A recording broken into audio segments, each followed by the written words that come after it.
There was no literature, no discipline, and the largest money flow in the world, except for M&A, is not documented, which is astonishing. So that's what we're about. That's why we exist. We depict the largest deals in the world, break it down into discipline, and we continue to do this research as we speak.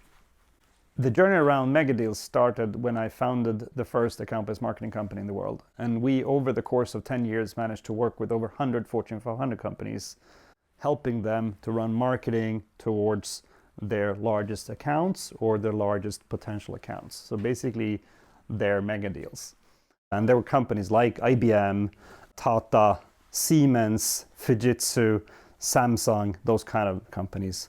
A lot of outsourcing, tech, financial services, companies that typically do fewer but larger deals, not necessarily always multi-billion-dollar deals, but deals that are more sizable. We noticed a big difference between normal complex deals and mega deals. When running these projects, these marketing projects around the largest deals in the world, we picked up a lot of things in those workshops, preparing for what marketing should do and what sales should do. Many of the things we discovered were not covered in traditional sales and marketing literature. Often in the coffee breaks, I was picking up a discussion with some of the mega dealers on the customer side, asking them, so what kind of books do you read that explain how you should sell and market towards your largest accounts? And the answer was always, there are no such books. There is no established discipline on how to orchestrate and win mega deals. That triggered me to start to collect insights from these over 100 Fortune 500 companies, from these workshops. So, okay, in this company, sales is doing this, marketing is doing this, and in another company, they do slightly differently. This was collected in a PowerPoint material that I already 10 years ago called Megadeals. And I started to run seminars around it. And even though at this point in time, it was only golden nuggets from a variety of companies, it was not discipline, more like a collection of smart things, the response was really good.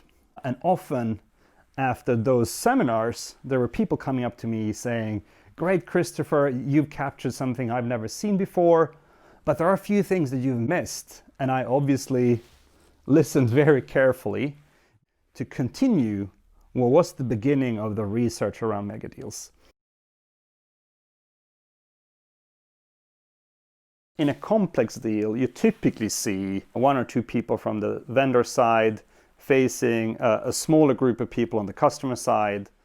Yes, there is a complexity in the solution that is being sold, but it's typically only a complexity in the solution. It's not a complexity in the buying ecosystem. So in mega deals, you typically have, first of all, you're not selling as one or two individuals, you're selling as a team. And the buying process is also a team buying process. So you have a lot more need for consensus creation, risk mitigation, and also the complexity is not just the solution. It's around the finance of the solution, the implementation of the solution, the buying process around the solution, and a few other angles of complexity that you don't find equally much in the complex logic. So we've just seen a big need to depict and describe the discipline around how the best companies in the world are conducting their largest deals. What's interesting, though, is that a lot of companies that are in the complex space are taking our discipline and using it almost fully. Not necessarily $10,000 deals, but $100, $200, $300, $500,000 deals that are using our discipline to the full extent. What is a mega deal? I mean, there is no description that is valid in reality, but we've decided to put some boundaries around it. What we have defined as a mega deal is deals between $10 million up to $15 billion. And also, the mega deals have multidimensional high complexity, not just the solution, but the financing, the buying process, the number of stakeholders, etc. So many dimensions of complexity. And it's more often than not a mix, not always, but it's most of the cases it's a blend of hardware, software, and services. And the deals require some proportion of change management. One important realization is that almost all mega deals are done with existing clients. Why?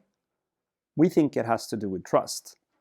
A mega deal is so complex that you can't create a watertight contract around it.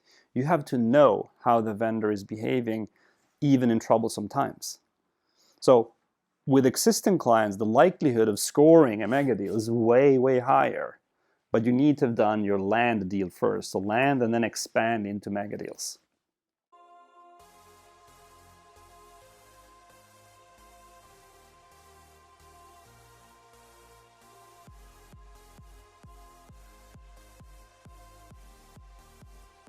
There is a difference between selling to a mid-sized B2B or a complex B2B company where you have one or two or three stakeholders that you can actually meet and influence with a good business case versus trying to orchestrate a larger ecosystem where you need to influence multiple stakeholders, right? And here we talk about going from selling to orchestrating. And I think the best way to describe this is through one of my favorite stories. And it's actually from Walter Isaacson's biography of Steve Jobs. And there is this great conversation between Steve Jobs and Steve Wozniak. And Steve Wozniak was obviously the co-founder and the tech guy behind Apple. And Steve Wozniak says to Steve Jobs, he says, what do you actually do?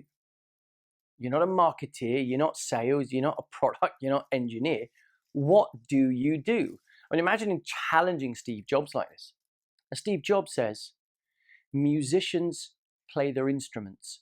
I play the orchestra. And the point he was making was that he wasn't phenomenal at any specific competency, but he was brilliant at finding the right people and then orchestrating this whole complex ecosystem. And this is very similar to how a mega dealer operates. So a mega dealer understands the different elements of contracting in a deal, financing of a deal, dialogue techniques and negotiations, social sellings, and the 5 cornerstones that we will go through in a large complex deal. They are really good at understanding the complex ecosystem and influencing and orchestrating that ecosystem to drive decisions their way and in their favor. Megadeals is the second largest monetary flow after M&As. So M&As, when two companies merge or buy each other, is the largest monetary flow. But then megadeals, so the biggest customers in the B2B companies, makes the second largest monetary flow in the world.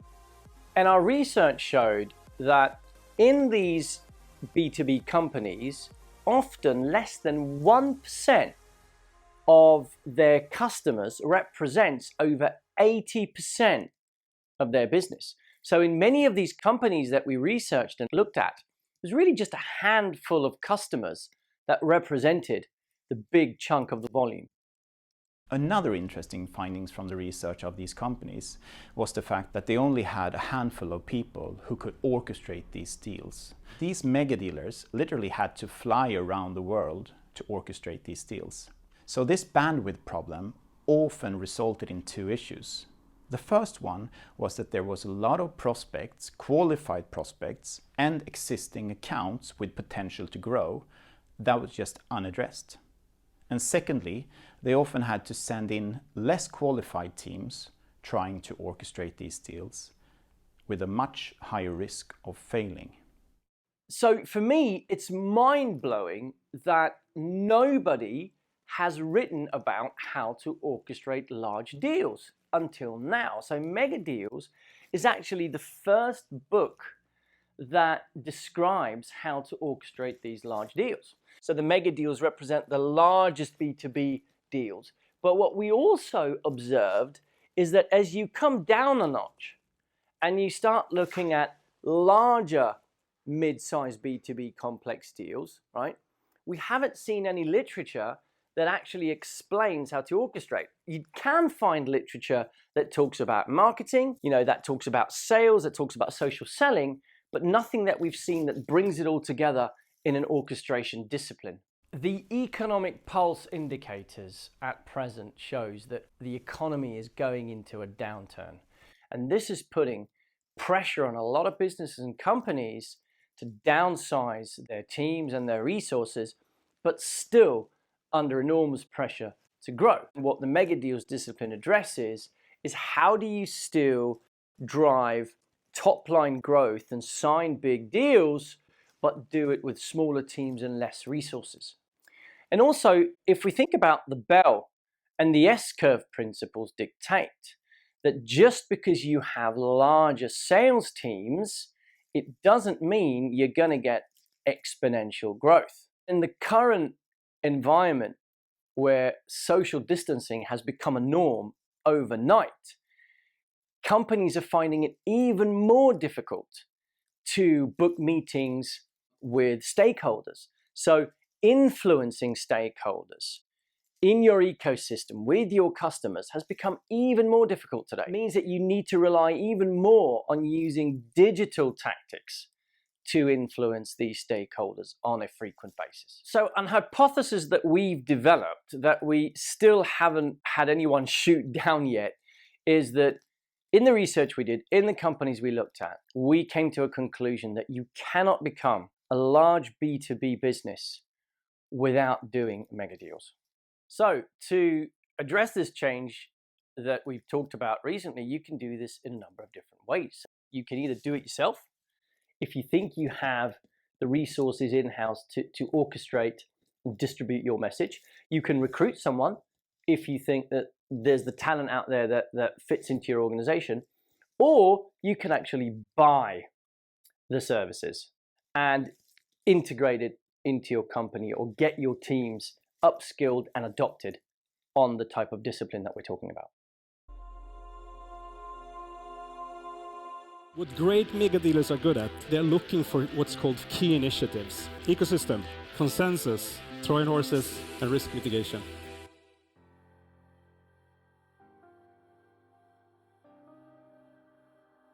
In our customer engagements, we're working through these 5 to make sure that they're injected and industrialized into marketing, sales, delivery, and product, but with an obvious emphasis on marketing and sales. The first cornerstone of the 5 is to understand your customers' key initiatives.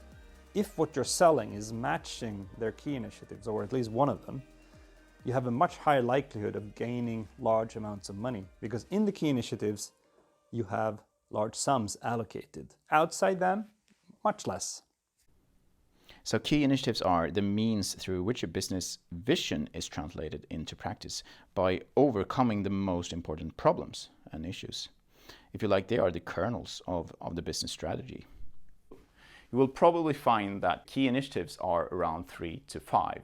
They are often measurable, time-bound, they have a deadline, and they are precise. As salespeople, we are schooled and taught early in our careers that we need to put as many prospects into the sales funnel as possible. We're taught it's a numbers game. But in the Megadeals world, it's about focus.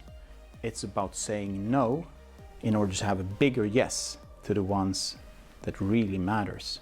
So the best Megadeals in the world, when they do this extended research trying to find the right prospects, they have a disqualifying mindset rather than a qualifying mindset.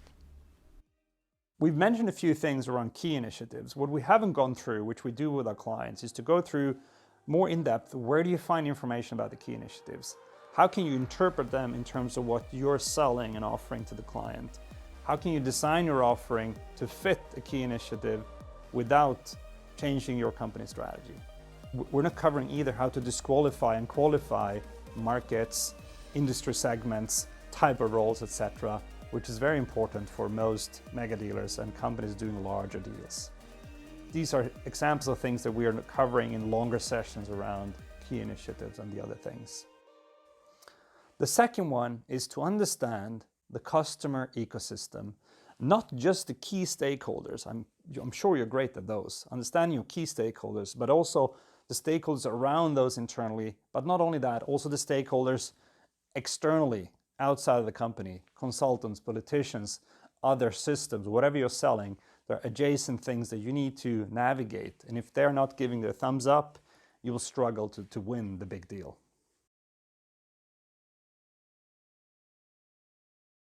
So when you find the prospect you are going after, you then need to start to map the ecosystem. And to be honest, the way I used to do this was through the website of the prospect and in the physical meeting.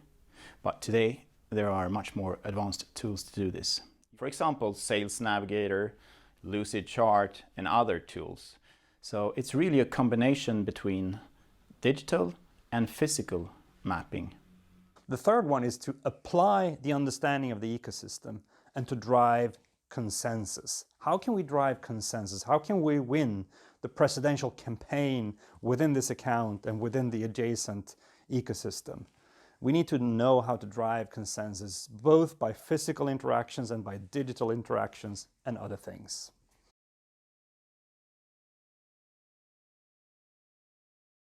The key thing here is to mix digital and physical touch points. Let me explain what I mean by that.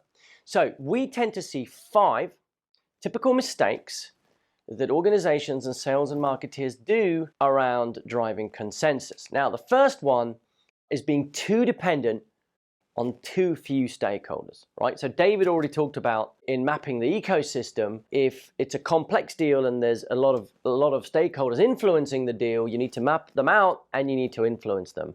If you're only influencing a handful of them, you will most likely not sign the deal. The second key mistake that we see a lot of organizations do is they are way too reliant on physical meetings, emails, and calls. So here's what I mean by this. So this is the complex ecosystem of stakeholders inside and outside the organization, and let's imagine there's 50 of them, right? If you're trying to penetrate that ecosystem with just meetings and calls, you will probably fall into the issue where you think you've nailed the meeting, but for whatever reason it just runs out in the sand.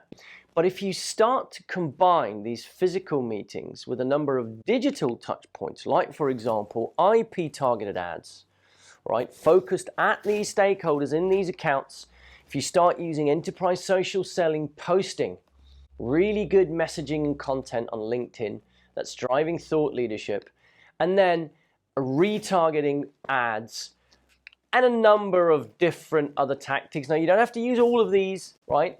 But you know, it could be podcasts, it's PR, it's webinars, etc. So when you start to combine these physical meetings with a number of different what we call distribution tactics, you're starting to get in front of your stakeholders frequently and you're becoming top of mind with the message that you want to get across. The human memory is a great thing. We have reasonably good memory, but it dropped very fast. That's why we did homework at school. Over time, and this is over the course of a bit more than 30 days, we're losing much of what we've heard in a meeting. So therefore, it's really important to remind the key stakeholders and the ecosystem around them with what you can do for them, what kind of issues you're solving, etc., through a variety of tactics. The ads, the webinars, the podcasts, the articles, the LinkedIn posts, etc.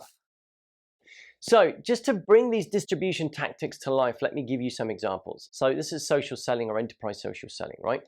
This is a post that I did with Mr. Cynic, and I've been driving some thought leadership in the text. And what you can see here is that there are almost 20,000 views of this post. So how do you physically get in front 19,000 views, right, through physical meetings? It's impossible. You can't do it. But if you combine meetings with, for example, social selling, you're starting to get that message frequently and consistently in front of your stakeholders.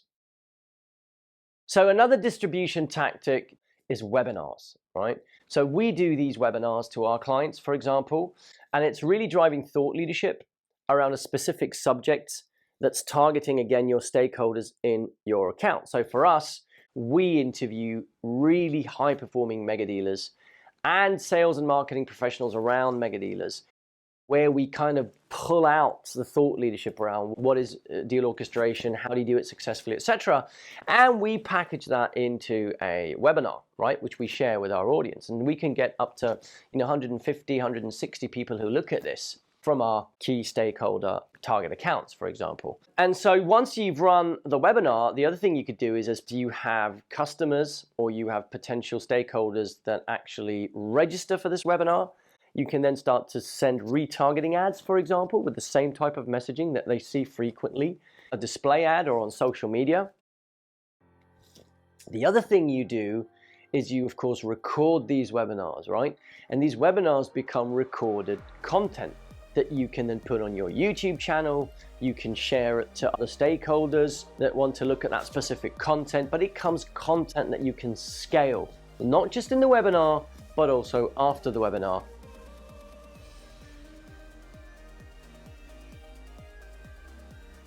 Two of my favorite areas are account-based marketing with various tactics like account-based advertising, etc. underneath, but also enterprise social selling.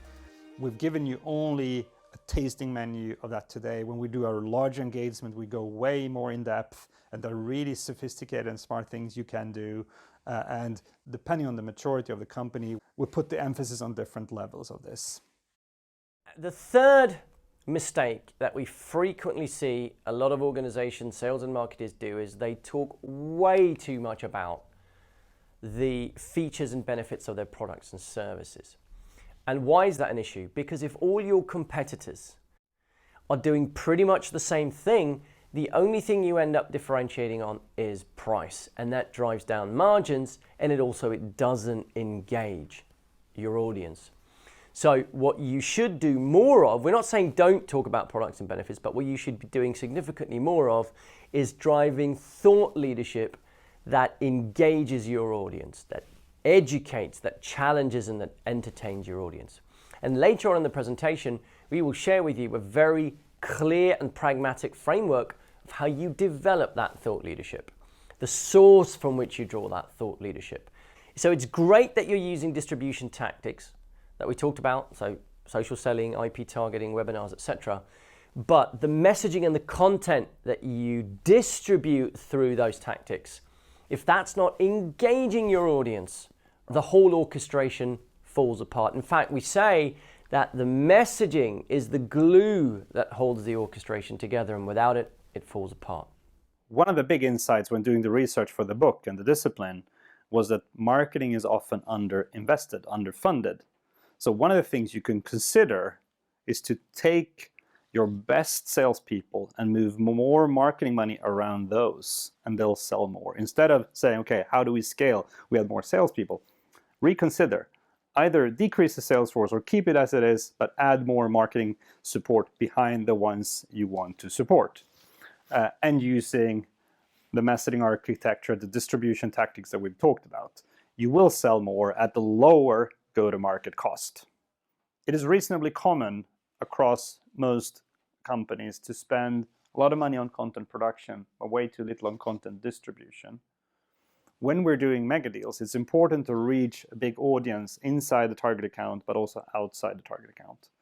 To do that, we need to allocate money on ads, on social media, etc., to reach out to these stakeholders and not just rely on them finding the content.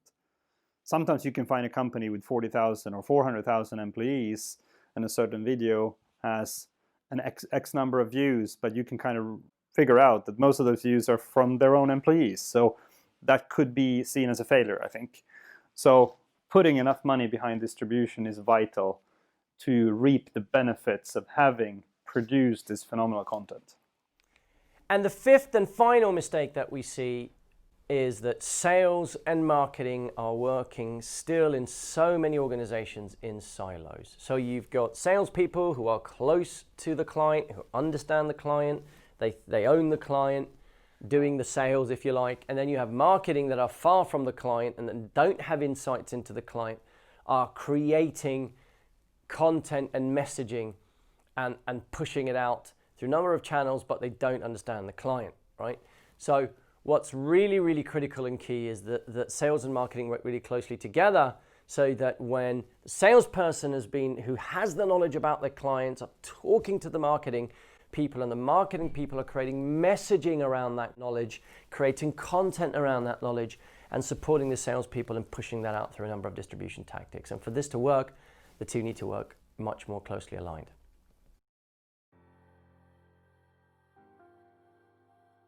I'll talk briefly about messaging, and to start with something we call fundamental messaging. But before going into that, I want to talk to you about a few different things that we often come across. So very often we meet companies where the messaging is created individually by marketing, individually by sales, and very ad hoc by delivery and product. But looking at the whole thing, these departments are talking different languages to the client. So a consequence is often that marketing is talking about A in their campaigns. Sales is coming in and saying, yeah, marketing, they don't really understand this, so it's not really like what you saw in the marketing, this is how it is. And then when sales has concluded the deal, delivery comes in and say, well, it's not like, salespeople, they talk a lot, it's not like that. So it's really like this. And then when you meet product, they give you a fourth story. That is not instilling any trust in your buyer, and trust is a key pillar in doing large deals and mega deals. Another common consequence of not having a synced messaging architecture across the company is that vendors are talking too much about themselves.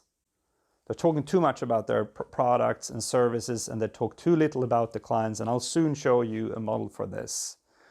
What the kind of good companies are doing, but also what the stars are doing. Another thing that we find with companies is that since there is no messaging architecture designed and created and worked through, marketing often is creating content in a very ad hoc way. They go, I have this idea, let's do this film, or I have this idea, let's do this article. What we try to help our clients with is to create a systematic, industrialized approach that you can repeat and scale. And where marketing, sales, product, delivery, they're all synced. You will have zero or very close to zero debates internally whether we should talk about A, B, or C, it's synced. So you'll be way more scalable, way more profitable, way more professional. A fourth very common issue in most companies is that we try to industrialize only top of the funnel. So we're talking about maybe the customer, maybe the problems we can solve, maybe how we can solve them, but we're staying top of the funnel. And that is sometimes systematically created, whereas bottom of the funnel and with existing clients is created ad hoc. And if you do a time study, especially on sales, you realize that they spend a lot of time cutting and pasting pieces of material to answer customer questions.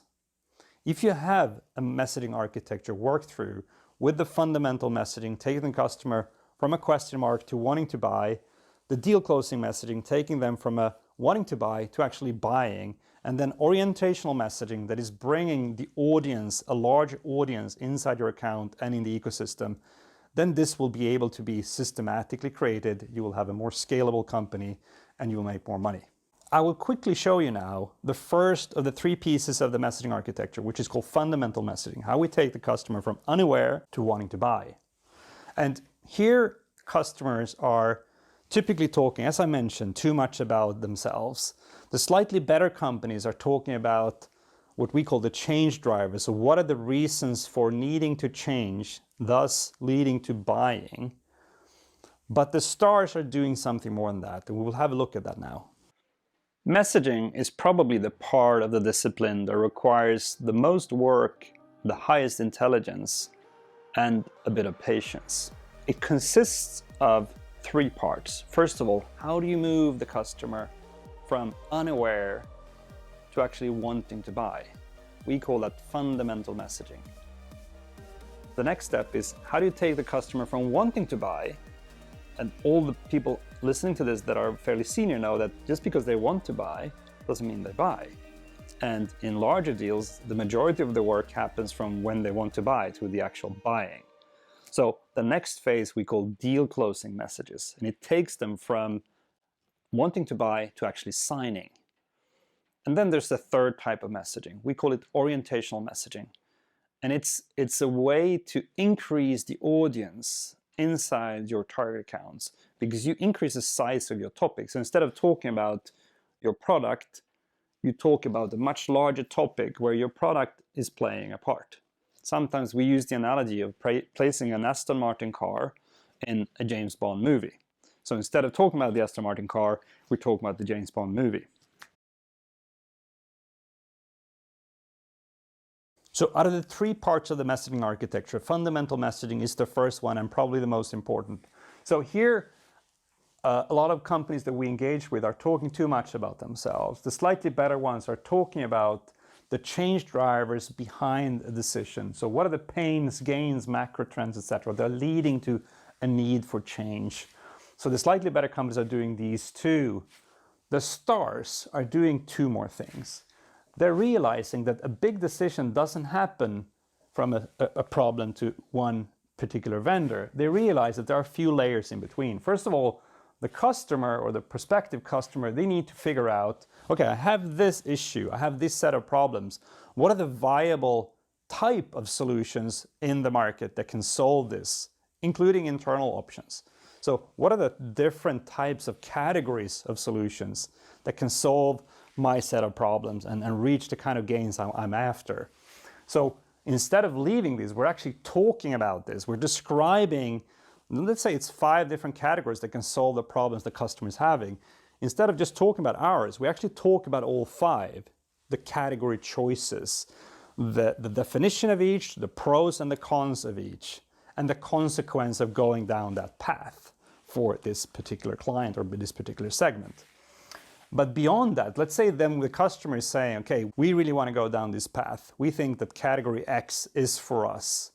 Then instead of jumping straight into why us, why this vendor, we're actually creating a set of subcategories.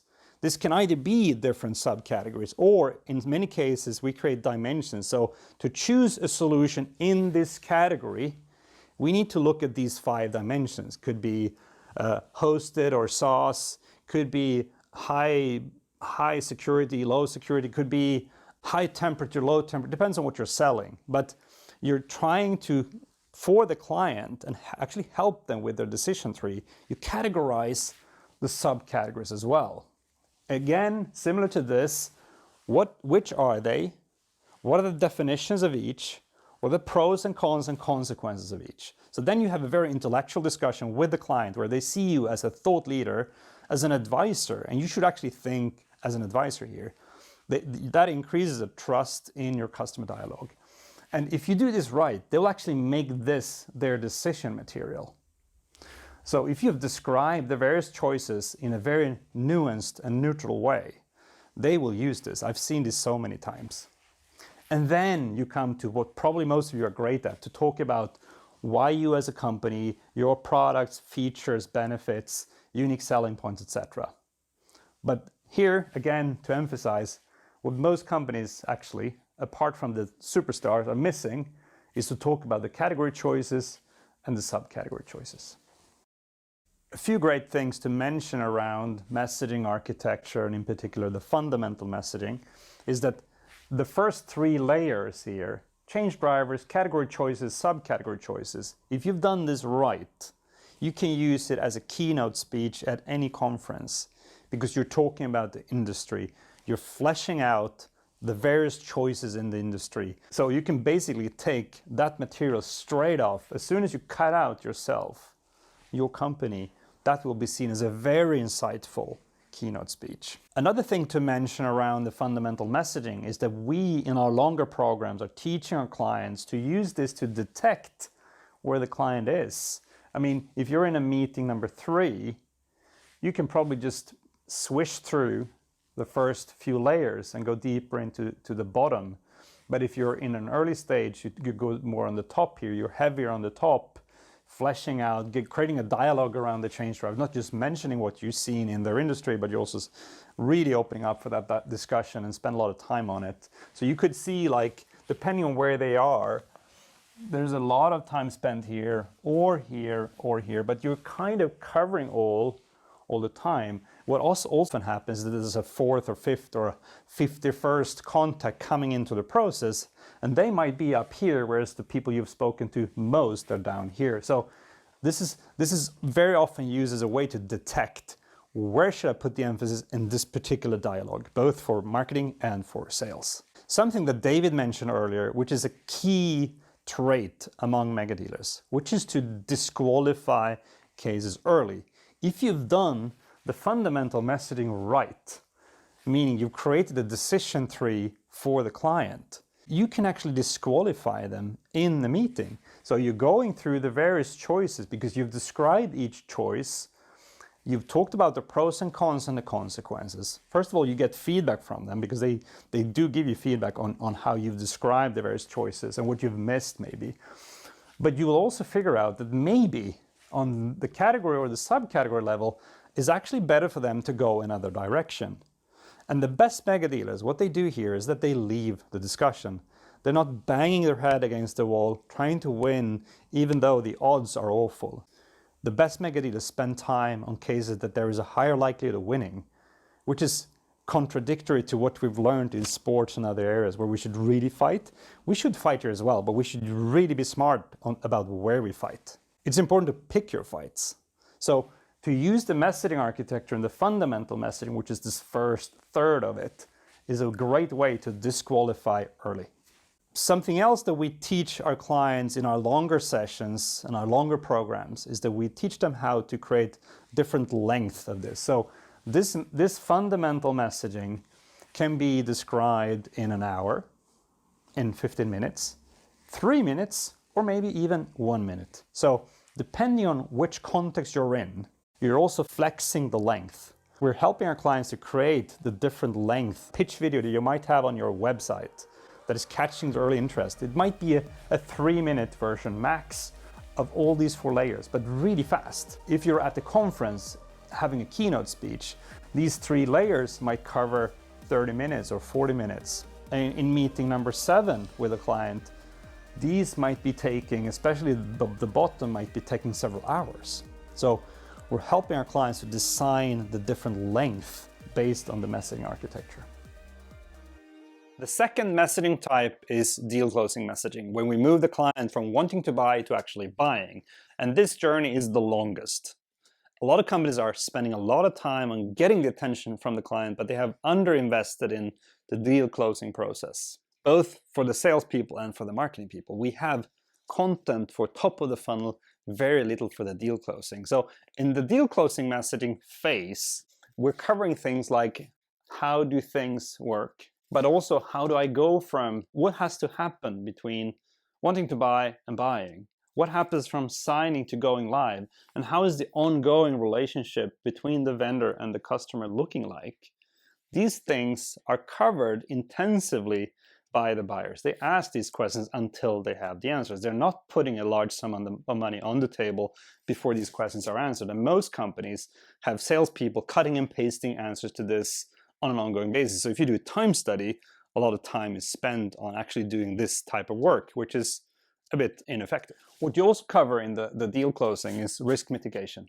Both risk mitigation workshop, but also content that is risk mitigating. Reference cases, analyst comments, PR is also risk mitigating. But you also focus on how do we drive consensus in the buying community. So some of the messaging we have to develop has to be very extracted, very condensed, like short versions. That's why we often recommend to do pitch videos where we cover the fundamental messaging and actually some risk mitigation in a 3-minute video. The third type of messaging is called orientational messaging. The purpose of orientational messaging is to broaden the audience inside the target account and in the ecosystem around the deal. The way to do that is to talk about bigger topics. So if we're the Aston Martin car, that's what we want to sell. We're not talking about the Aston Martin car, we're talking about the Bond movie. So all of a sudden we're talking about bigger topics than we actually sell.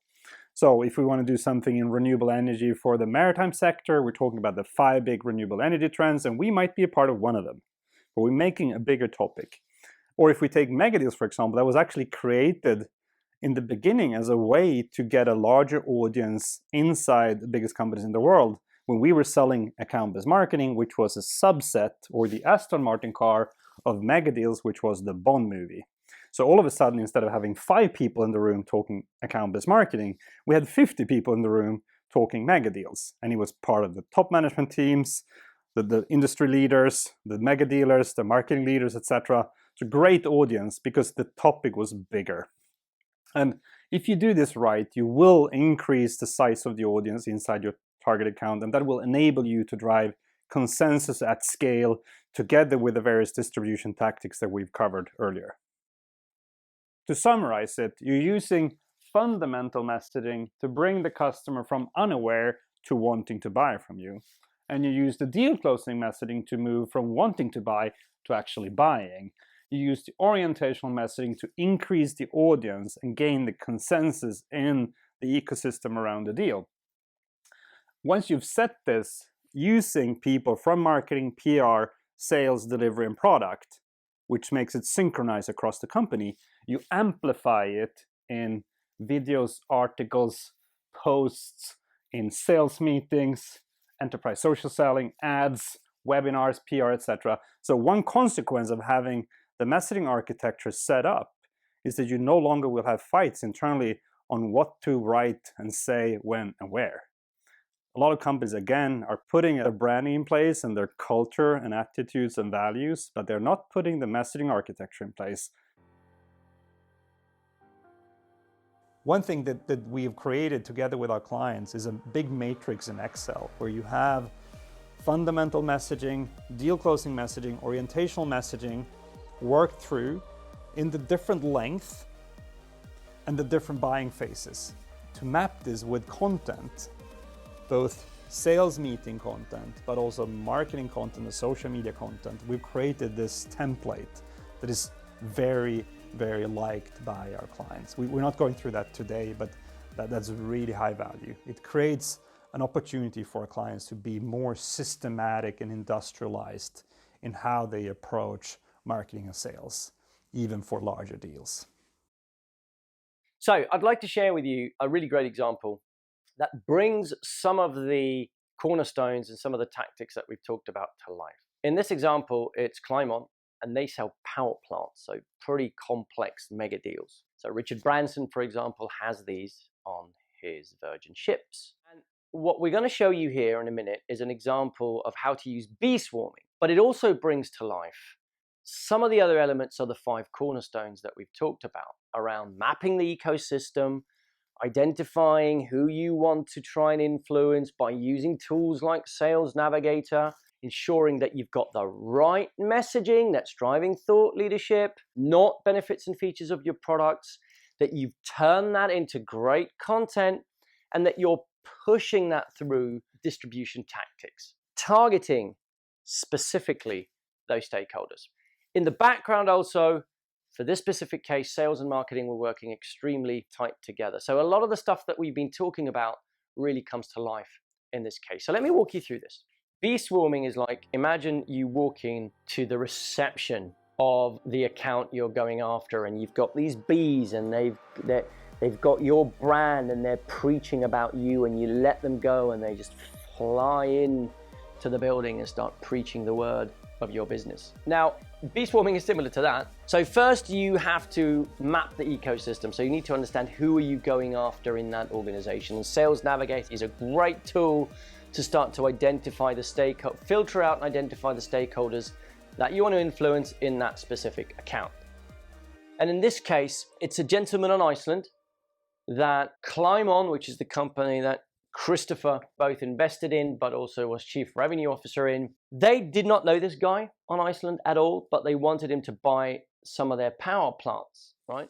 And so Christopher and Ruben and a few others from Kleinmont goes in on his LinkedIn profile. So think about it yourself. What happens when somebody goes into your LinkedIn profile? Most people think, who is this person? And they look them up, right? They go back into their profile. Well, imagine if 5 people from the same company go in on your LinkedIn profile. You're thinking, hold on a minute, what is going on here? Are they trying to recruit me? Are they having a meeting about me? Who are these people, right? And most people actually go and visit their profile, right? And this is exactly what happened with Ingvar. Strategically, Ruben had a really great article on his LinkedIn profile with a picture of Iceland, right? And a really great article that was driving thought leadership around the key subject that was important to Ingvar.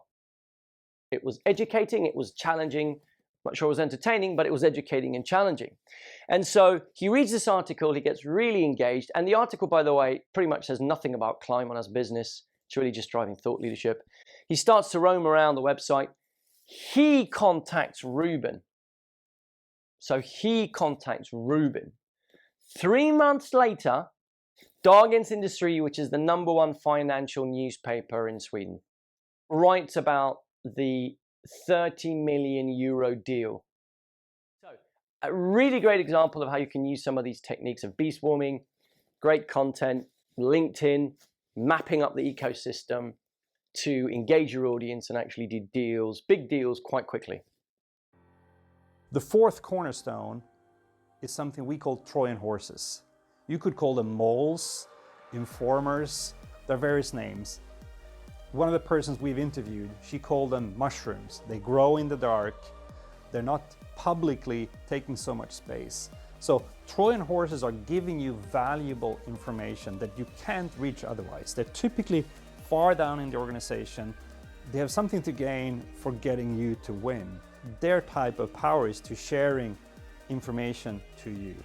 Typically, these people are very engaged with their employers. They just think that their bosses don't get it, typically. So they're sharing information with you that is invaluable. All the megadeals that we interviewed for the book said the same thing. If you don't have them, you will not be able to sign a megadeal. They are referring to Trojan horses.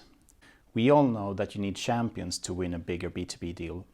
The champions are higher up in the organization and they officially hold your flag, officially speaks well about you.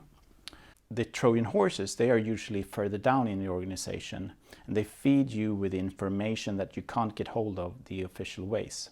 Trojan horses, they are not illoyal to their company. They're just keen to help you, your product or your company.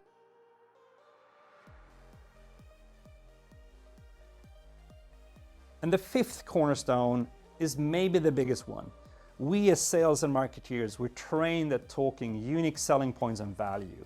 Risk mitigation is closing deals, especially when we're talking bigger changes, bigger amounts of money, bigger groups of people. Risk mitigation is absolutely pivotal. Risk mitigation is probably one of the most effective things to master if you only have to pick one. We see way too often sales and marketing people spending too much time articulating the upside and the value, when actually risk is far more important for the customers. I love this quote from Bora. I think it summarizes what risk mitigation is all about. He says that value takes you through the door, risk mitigation closes the deal. Over the past years, we learned so much about how the brain really works. As Daniel Kahneman concluded in his Nobel Prize winning research on loss aversion, we human beings have a 2.5 times stronger drive to avoid pain than to achieve pleasure. In the light of this, sales and marketing people who are trained to talk about upsides and value are probably not taking into account how the brain really works. In our customer engagements, we're working through these 5 to make sure that they're injected and industrialized into marketing, sales, delivery and product, but with an obvious emphasis on marketing and sales. We're not covering in-depth risk mitigation today in this executive summary, so there are things like how can you work with price risks, performance risks, quality risks, coming solutions, no trust in the salesperson or the sales team, no trust in the selling company. There are very cool ways on how you can mitigate capability risks, honesty risks, and vision risks. Can't cover that today though, but really, this is a part of the research and our engagements that I really like myself. And we don't have time either to cover in depth the various strategies to mitigate risks, about risk acceptance, risk avoidance, risk limitation, and risk transference. So this executive summary gives you kind of a trailer of what we're working with together with our clients. So a few things that are not covered in the executive summary on the higher level is contracting, financing of the larger deals, negotiations not covered either, Organizational design is not covered at all in this executive summary. These are 4 really important big areas that we haven't touched upon. One area that is really requested is what are the best KPIs around Megadeals and enterprise marketing and sales? So we have pulled this into a document that we share with our clients in our longer engagements, that we work through with them, which is kind of used 80%, and then we add 10-20% specifically for each client. And this is also an area where we iterate this continuously, because we do our podcast, we have discussions with mega dealers around the world constantly. And everything you hear in this executive summary and in our longer sessions is actually constantly evolving, because we want to be cutting edge, we want to be tapping into the smartest brains in the world, we want to be part of the innovation agenda as well. So what you hear will be iterated over time.